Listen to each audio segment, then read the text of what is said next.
1988. I appreciate everyone's thoughts and perspectives and comments about my mother. But I thought I would want to get the student perspective, right? The real perspective. People who've taken her class recently. And so the best place to do that is ratemyprofessors.com.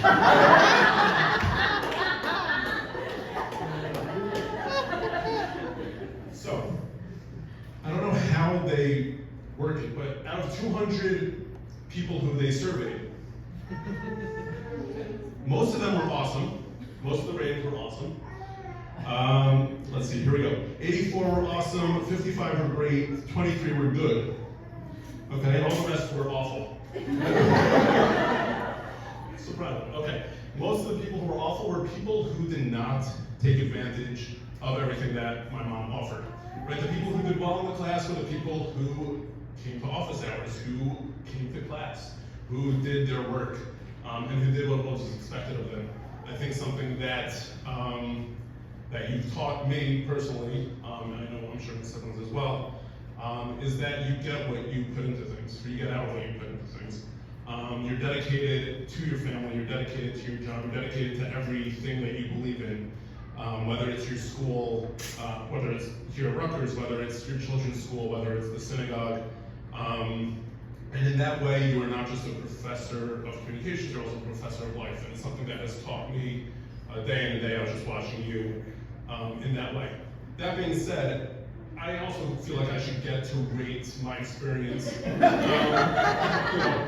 as your child. I would say most of it is fives, right? Plenty of fives, right? Which is the awesome, plenty of moments throughout my life that you've helped me just with public speaking, right? Learning to speak slow, loud, and clear. Right? Enunciate. And that goes from class presentations growing up all the way to my bar mitzvah, graduate school presentations, high school, all the way through. And that's obviously something that I will always remember and have your voice in my head anytime I am public speaking.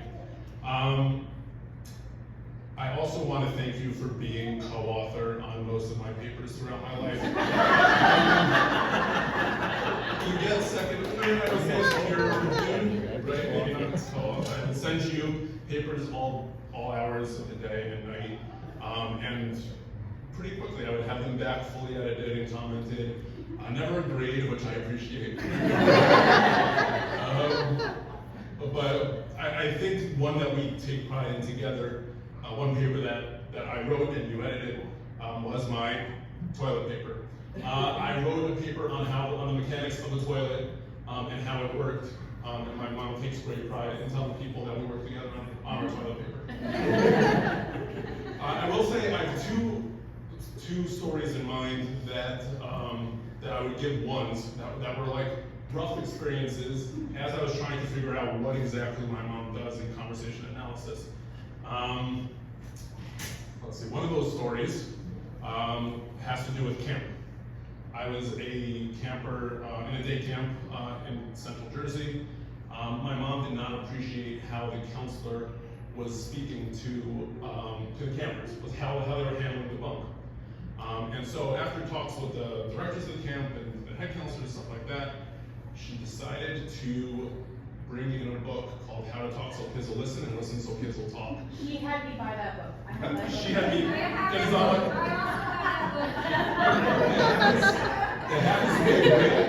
It happens to be a great book, but not one as a fourth grader that I want to hand deliver to my kids.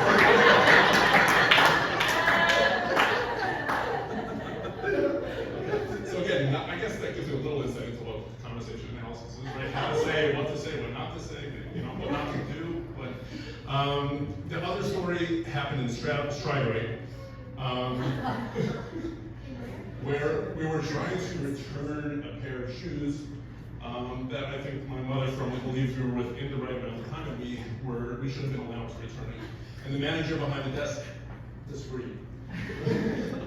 And we stood there for a couple minutes while she kind of negotiated, asked her manager, I am the manager, and to the point where, her said, I'm sorry, man, we can't give you a refund. And she repeated multiple times. It felt like it was 10 minutes. That's the problem. Now what's the solution? Right? And it was conflict resolution in the moment, right? It was talking out the situation. It was a dedication, a persistence, right? Where my mother was, I think we walked out with the refund after that. But it was a moment that I'm standing there like, oh my God, what's going on here? But it was a moment that again, I got to see my mom's dedication and her work ethic and her stick-to-itiveness, her growth-oriented mindset, stuff that I'll take with me forever. So I appreciate all you guys. I guess thanking my mom for the family over the bunch of years, and thank you very much.